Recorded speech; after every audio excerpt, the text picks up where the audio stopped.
Hello, welcome to today's episode of The Courageous Entrepreneur. I'm your host, Winnie Anderson, and I am just going to, share this video from my business page onto my personal page because I don't have the ability to live stream on my personal page yet. So hopefully Facebook will get around to doing that. So as you discover the video, please say hi and where you're from and what you do. And I'm just going to go ahead and share this right now. I hope to have you join in this conversation, this discussion. Hey, join me live to hear about 4 core fears. I have to spell core right though. 4 core fears, and get tips to manage them. Which of them is holding you back? Okay, so click post and we're all set. And I'm just going to double check that it actually showed up on my feed. Yes, there it is. So now we can go ahead and get started. So I have been thinking a lot about this issue of fear. And if you've been paying any kind of attention to these videos, and if you've been paying any attention to me at all, if we've been connected for a while, you might recognize that this is kind of a shift for me in many ways. It's a shift in my message, and it's a shift in my strategy to get my message out there. I've done videos in the past, and I run a podcast. My podcast is called Let's Talk Tech, the Let's Talk Tech Show at theletstalktechshow.com. But this is a big shift for me. And one of the big reasons why I've delayed so long in doing a live stream show, frankly, I had a big lack of clarity. And now that I've gotten clear, I've also had to wrestle with the fears that held me back. So when I started to make a really big breakthrough a couple of years ago, it came down to my recognizing that fear was holding me back. And I'm one of these people who had to label things. So I had to identify which fears they were that were holding me back. And really what I saw was, in my research and my own reflection, I discovered there are like 22 different fears that we all could possibly share, we could all experience. But as I stared at them and thought about them and really reflected, those 22 fears get narrowed down into 4 what I call core fears. So I want to talk about them with you today. I want to ask you and challenge you to think about these fears, and because they're a spectrum, right? It makes me a little nervous, but I get past it pretty quickly, right up to full on maybe phobia or just absolute terror, and you cannot push yourself past it. So I really want to help you see what these core fears are, recognize how they manifest, how they play themselves out and show up in your life, and then give you at least one tip for how you can begin to address it, each one of them, and be able to move forward. Now, I will tell you that they're very interrelated. So you'll hear that there's a lot of similarity, and when you address one, you can kind of have a positive ripple effect with the others. So let's start with, like I said, there are 4 big ones here. So let's start with the first one. They're not really in order, but so the first one that I think of, at least in alphabetical order, it's the fear that you're inadequate. So what does inadequate mean? It means that you're not good enough, right? And I think when you look at what you're doing that you might be resisting, or things that you're doing that are actually holding you back.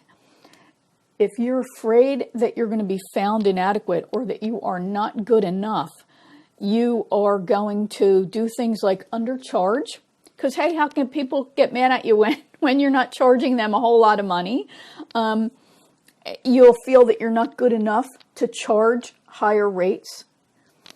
You will feel that, and of course I have notes here that I'm looking at, you're going to feel that you can't invite people to take action because you're not really good enough, right? You can probably think of 10 other people that they should work with. Okay, well, they're not going to hire Anthony Robbins, okay? So you're it. I'm sure you can help folks.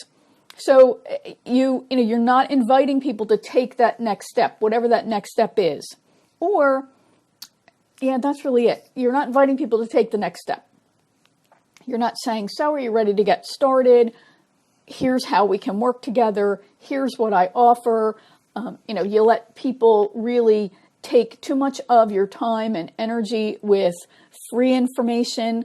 Rather than say, hey, I can give you a quick answer on that, but this is really what I do. I've created a whole program around this. Let me share that with you, and we can talk about if it's right for you or not. So we're really very fearful of somebody being, going to bust us as being inadequate. So that then feeds into that you may likely have imposter syndrome. And that's nothing to be ashamed of, because a lot of people have imposter syndrome, and we have imposter moments, right? Where we feel like, oh, I'm going to get busted, that I'm really not good enough. But fabulous. You're wonderful. You're magical. You have so many great qualities and so many positive. Hey, Barbara Hooks, so nice to see you. So you have so much greatness to offer, but what happens is when you're caught up in feelings that you're not good enough, this fear of inadequacy, what you're hearing usually, they're tapes from your past. You're hearing somebody accused you of not being good enough. Or maybe at one time in your life, you were unprepared for something. And, then you got that feeling has stayed with you. So don't let the past hijack your future, really. So another way that feeling inadequate can manifest itself is that you don't put yourself out there to speak or to do videos like this or to do anything, because you just feel like, well, I'm not good enough. I see these other people and they're all better than me. They're not talking to the same audience you are, probably. So this fear of inadequacy and feeling that you're inadequate, it will just keep you trapped at minimally performing, at minimally achieving, and it won't help you have that big breakthrough, and it won't help you take that risk to put yourself out there so you can really reach the people who need you most. Okay? So basic fear in here is the foundation is that you're not good enough. So let's look at the next one. The next fear is that you are unsafe. So this foundational fear is around uncertainty. And so what does unsafe look like? How does it manifest itself? So when you're really nervous and feeling unsafe, you might go to the dark side and become a control freak. Me right here. I'm a recovering control freak and a recovering perfectionist. So ask yourself, boy, am I feeling that I really am turning into a control freak? Ask somebody who will be honest with you, and ask yourself why you do this. There's something from your past that you're afraid of losing control over. Also, it might manifest as a fear of criticism. That can also be one of these foundational fears that make you feel unsafe. That if I put myself out there, people could criticize me and then, make me feel bad, right? So you have to recognize that there are going to be people who criticize you, and you have to always listen, always think about it. And is there any kind of grain of potential truth here, right? Did I sound like I was unprepared, for example? Well, okay, maybe I didn't focus on preparation as much as I could. Maybe I didn't practice my message as much as I could. So there, okay, so we're going to take that little kernel and reflect on how can I improve what I'm doing, but then take out that emotional hurt that haters will sometimes, throw your way. Know that when a hater reaches out in hate, that there's this psychological concept called projection. And they're usually throwing darts at you because you're either doing something that they're fearful of and they would never do, or they see that you're succeeding in some area that they want to succeed and they want to hurt you. So wish them well, say a prayer for them, hope they get healed. They're on their own path. Don't let them take you off of yours. Okay, so when you're, another reason why you can be feeling unsafe is you fear being exposed as being inadequate, right? Or as an imposter. So back to the inadequacy thing here. So how can you deal with this issue of that you have this fear, this feeling that you could be unsafe? Well, you want to then structure your business model, your marketing model, and the actions that you take, and you want to feel okay to take small steps, right? This is kind of a desensitization, right? Now, when you are, yes, the ideal thing would be, hey, jump in all the way, but it's okay if you don't. It's okay if you just do some video practicing with people. It's okay if you just practice by yourself. That's how I got comfortable on camera. I did it by myself. I turned my camera on and I would just start talking and then I would stop it. If it was good, I would use it. And if not, delete.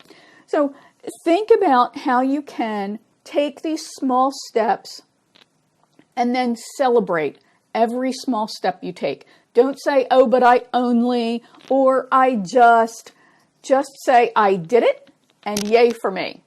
Really celebrate every step forward that you make. Okay, so the next one is the feeling that you are unloved, the fear that you are unloved. Now, you might think, hey, come on, that's a personal thing, it's not a business thing. Oh, I beg to differ. So I had a past client who I was doing a full day immersion experience with, and she confessed to me that every time someone turned her down, she felt it was a personal rejection of her.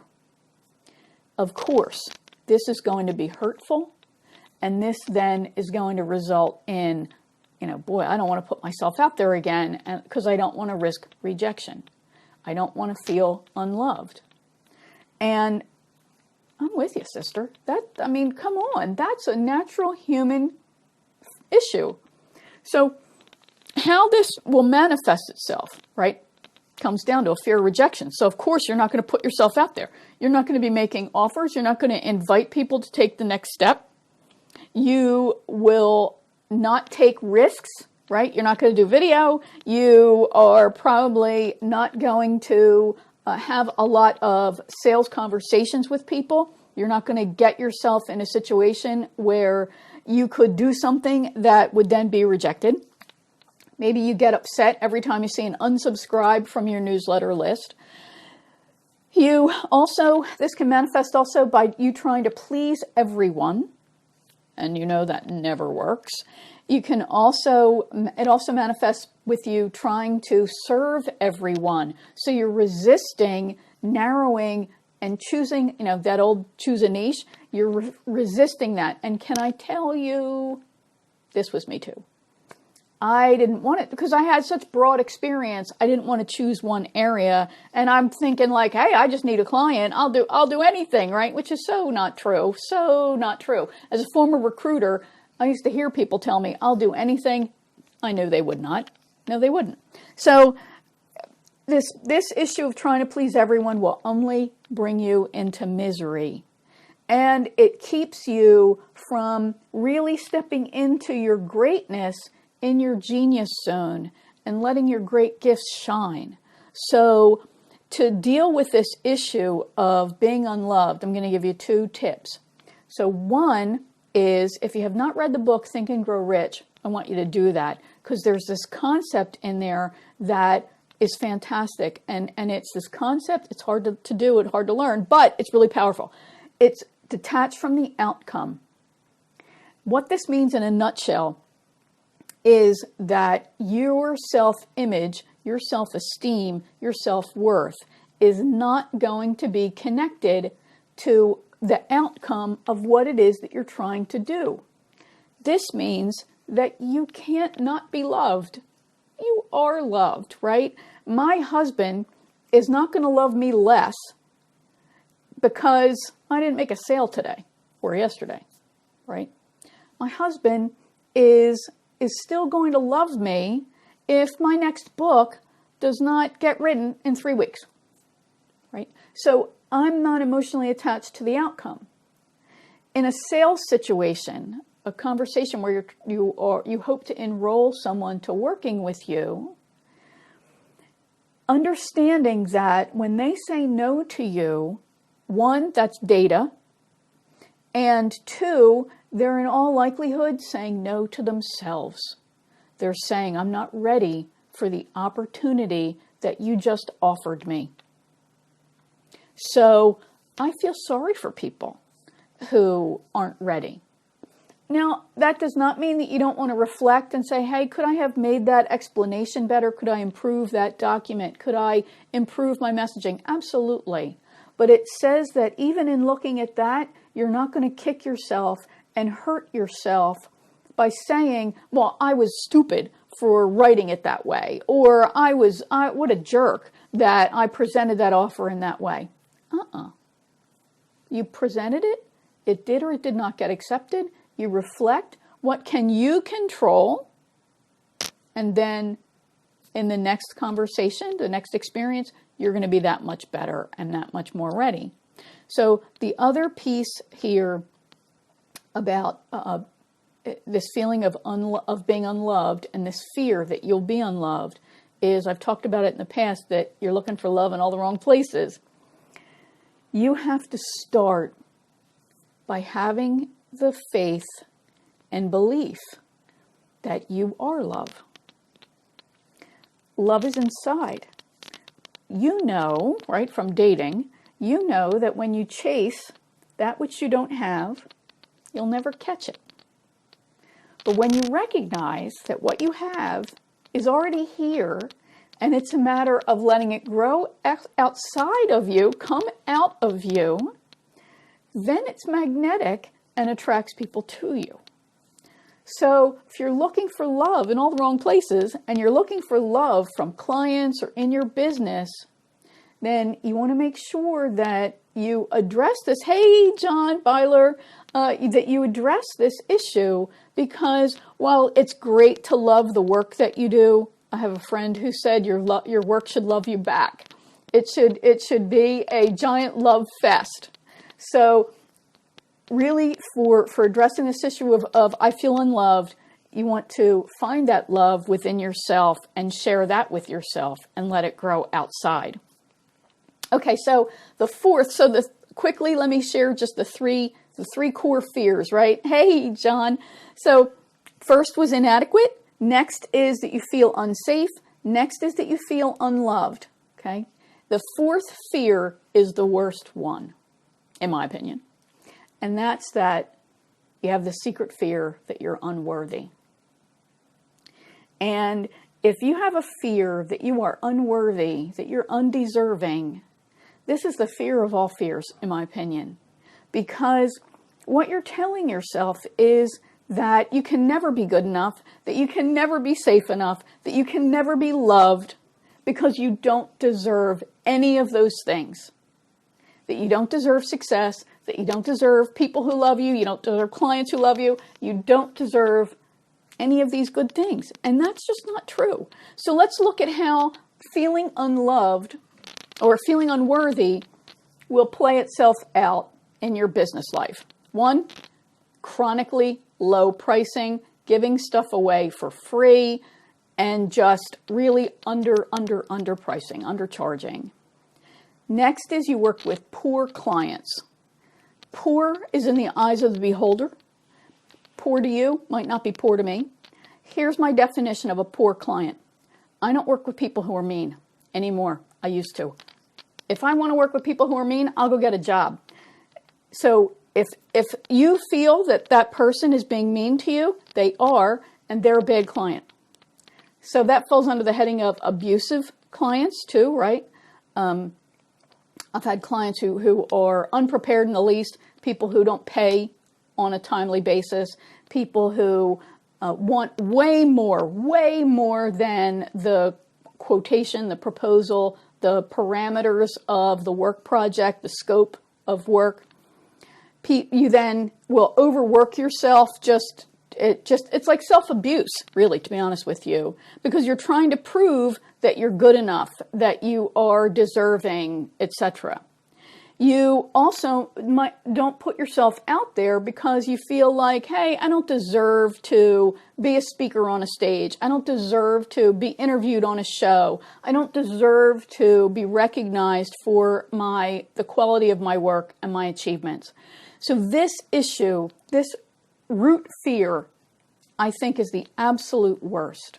So how do you address this feeling of that I'm unworthy, that I don't deserve the success I dream of, that I don't deserve to have the accolades, that I don't deserve to have the abundance that I want? Again, it starts from within. This is actually a tape, a message that's from your past. And there was something that happened. There was something that happened. Thanks for that, John. There was something that happened in your past that made you feel this way. Often, it's a voice. There's some voice that is playing over and over in your head that's telling you that you weren't good enough in that moment. And as you've aged, you've brought that with you into the present. So when you start feeling resistant, you are trying to come up with a price for an offering, and you want to undercharge, you want to really have that self-awareness, and you want to stop and say, where did this come from? And I have one of my mentors, Ed Rush, he gave us a great little question to ask. It's, what lie are you telling yourself? And for something like that, undercharging, the lie is that, there are a lot of them, that you don't deserve financial success, that your work isn't good enough to charge X amount of money, that you don't have enough past people to validate that the work you're doing is worth this much. So do you see how it just becomes this cycle, this loop? So confronting yourself and saying, what lie am I telling? That will bring that past message up into your present mind, and then you can confront it. You can ask yourself, where did this come from? I can tell you where mine came from. They come from my childhood. They come from an abusive childhood. They come from abusive employers. They come from toxic peers. Places where I used to work. Every now and then, you know what they say, there's always one, right? You'd have somebody who would just be a horror. So you can confront it by saying, where did that lie originate? It came from this experience. I'm not that same person. I'm not a child. And I don't work with that idiot anymore. And I don't work with that mean boss. So now you can say, so what is really the truth? This is a great little 3-question exercise that Ed shared. So what's the lie? Where did it come from? And then what's the truth? The truth is that I have a great service, that I make a difference for people, and that there are people who need it. And it is worth X amount of money, right? So if you're struggling with underpricing, the first thing you can do is just raise all of your rates by $10. That's it. $10. And see what happens, right?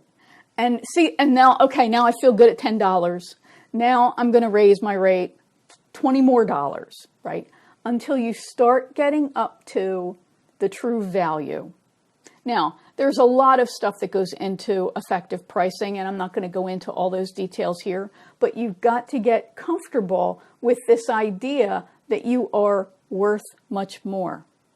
So, this has been the 4 core fears that we all have, and I've shared how they manifest, and I've given you some strategies for each one, how you can address them. So just to give you real quick again, the 4 core fears are that you're inadequate, that you're unsafe, that you're unloved, and the mother of all fears, that you're unworthy. So I hope that the ideas, you can play around with them. You can start developing your own awareness. Which one of these fears is holding you back? You deserve every wish that you have. You deserve abundance. You deserve a happy, healthy business, and you deserve a happy, healthy life. So this has been Winnie Anderson for the Courageous Entrepreneur Show. This is the show that shares information, tips, and strategies to help you overcome past negative beliefs and patterns and break free so that you have a breakthrough in your business. The show airs Monday through Friday at 11:30 a.m. Eastern Time here on Facebook. And this episode was brought to you by the book I'm working on, which is called Break Free and Break Through. It's 10 Steps to a Courageous Business Life. So if you would like to be part of the readers panel and stay on top of when that book is going into production, I'm going to start working on it soon, I promise. You can then head over to winnieanderson.com/couragebook, and you can just share your best email address and you can become a member of the readers panel. A readers panel, they're people who get advanced information, advanced parts of the book. So you'll see the outline, you'll give me feedback, you'll see chapters before they get published, and then you'll also get, as a thank you, you'll get a complete PDF of the finished version of the book when you participate in the readers panel. And hopefully then you'll support the book when it's launched. So John Byler says, I'm abridging and updating my 5-year-old 420-page book, yay, for April Fool's Day release. And it will not go for $25. Yay, good for you, John. Raise that price. That must be a fantastic book to have that kind of information. Outstanding. So again, the readers panel for John and for everybody else who wants to be on there, it's winnieanderson.com/couragebook. It's nothing fancy, just a little paragraph. Hey, you're in the right place. And you want to add your email address in that spot. And in the meantime, if you found this video late, please feel free to post your comments or questions and be sure to tag me and I will respond later so that you get your questions and comments answered. So it's been great being with you today and I look forward to joining you in another episode of The Courageous Entrepreneur. Please share the show if you like it and I hope to see you again soon. Bye for now.